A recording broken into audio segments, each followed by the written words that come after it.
It started with a distant roar that no one could quite place. At first, people thought it was thunder, or maybe a freak earthquake rumbling in the Earth's crust, but the sky was clear, and the ground felt strangely alive underfoot, as if something massive was moving beneath it. Then came the news reports, grainy phone footage from a remote valley in Patagonia, showing a colossal shadow moving through the morning mist. No one believed it at first, dismissing it as a hoax, but disbelief vanished when the first brachiosaur walked calmly across a highway in broad daylight, its neck stretching high above the treetops. Scientists called it the reversion event. It started with just a few sightings, then hundreds, dinosaurs of every kind, herbivores grazing in abandoned farmlands, raptors slinking through alleyways at night, and, most terrifying of all, predators whose footsteps could shake the ground were appearing all over the world. No one could explain how it was possible. They weren't clones or genetic experiments. Tests showed their DNA was ancient, unchanged for millions of years. It was as if time had split open and the Cretaceous had bled into the present. At first, governments tried containment. Armored vehicles patrolled city streets, helicopters scanned the skies, and hastily built fences rose at the edges of neighborhoods. But fences meant nothing to creatures that could leap them, tear through them, or simply walk over them. Cities emptied as people fled to rural safe zones, only to find that the wilderness was no safer. One night, a herd of triceratops stampeded through a small town in Colorado, demolishing houses as if they were paper. The following week, a coastal village in Japan vanished overnight after something enormous came in from the sea.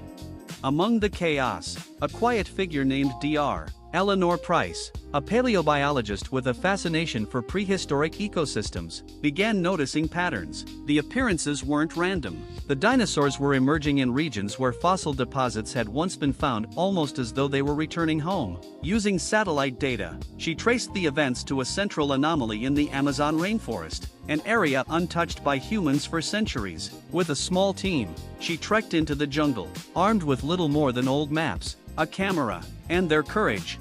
They found it after days of pushing through thick vines and mud, a vast circular crater, hundreds of meters wide, pulsing faintly with light. In the center lay a shimmering distortion in the air, like heat rising from asphalt. Except this heat carried a low hum that vibrated in their bones. Standing there, Eleanor realized what it was: a tear in time, a portal not to another place, but to another era. She stepped closer and saw the other side, an endless plain dotted with ferns taller than houses, volcanoes belching smoke into a crimson sky, and creatures moving in the distance, thousands of them.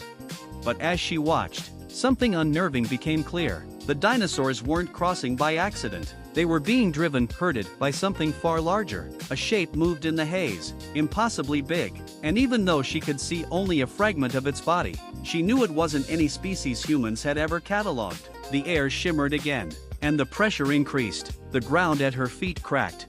She and her team ran, but not before Eleanor snapped a single photograph. Later, in the safety of a fortified research camp, she enlarged the image. In the background, behind the stampede of herbivores and the stalking predators, there was a massive, humanoid silhouette towering over the landscape, holding something that looked disturbingly like a shepherd's staff.